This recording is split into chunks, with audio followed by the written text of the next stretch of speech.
What's up guys, InspecthaGadget here, and with the iPhone 5S being released nearly 2 months ago and Samsung, Apple's rival, releasing the Galaxy Round, and rumors abound of an Apple iPhone 6 being released with a curved display for 2014, and the smartphone industry just blazing ahead with so many new releases of smartphones, guys, I thought it'd be a great idea to go ahead and revisit the Apple iPhone 5S. So without further ado, let's get inspected.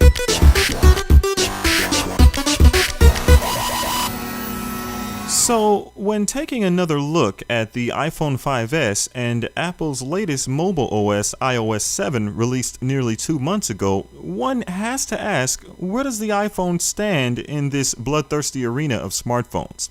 While the iPhone 5S still has a more favorable build quality for those already entrained in Apple's brilliant marketing, other companies like HTC with the One are capitalizing off of the same marketing, effectively enticing iPhone users to come over to Android. The Apple iPhone 5S's 4-inch screen make it seem like it's behind its Android counterparts that have long since crossed the 4 and 5-inch thresholds.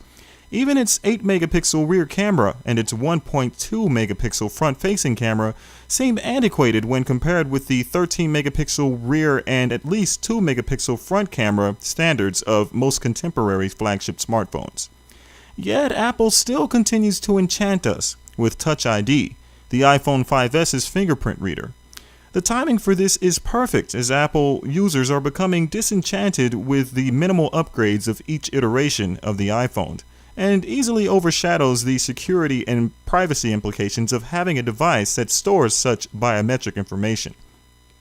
Nevertheless, the iPhone 5S would still be a joy to use if it didn't feel like a toy in my large hands. Still, one can't argue against the smoothness and simplicity of iOS 7, although some iOS veterans have taken issue with the similarities to the Android operating system.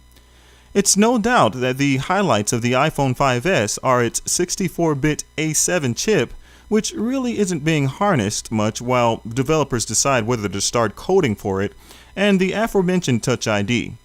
At least I can verify that Touch ID works much better than the fingerprint reader found in Motorola's Atrix, the progenitor of the technology 2 years earlier.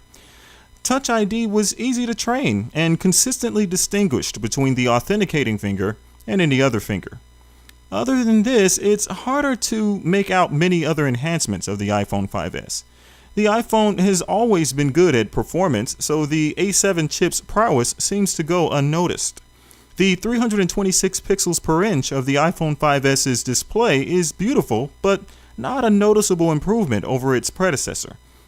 Yet, Apple has refined the user's experience with software improvements like app folders, easier, more Android-like clearing of open applications, and easier access to weather, stocks, and calendar information from the notification tray. Of course, native apps like iTunes with its music and movies are a joy to use, as well as staples like iMessage. Apple's Maps application has come a long way, but it still has a long journey ahead of it if it wishes to compete with the more accurate and robust Google Maps.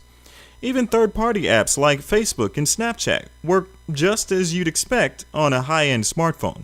And although the iPhone 5S only packs a 1.3 GHz dual-core processor and 1 GB of RAM, the lightweight operating system coupled with the A7 chip make playing simple to processor-intensive games seamless and fun, with high frame rates and no lag or noticeable performance issues. In all, I think the Apple iPhone 5S is a great smartphone, especially for someone with friends and family already using the platform.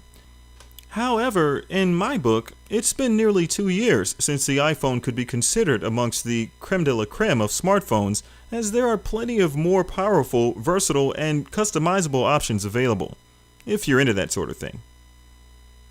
So that's it for our revisiting of the iPhone 5S, guys. Let me know what you think about the iPhone 5S down in the comment section below. I mean, do you think that it's just antiquated? Do you think it's falling by the wayside? Or do you think its fingerprint reader makes it worthy of still being compared to one of the greatest smartphones available at this time? Guys, let me know what you think again down in the comment section below. If you like videos like this, go ahead and hit that like button. And if you want the latest and greatest in tech news and reviews, go ahead and hit that subscribe button. I'm InspecthaGadget, and I will see you on the other side.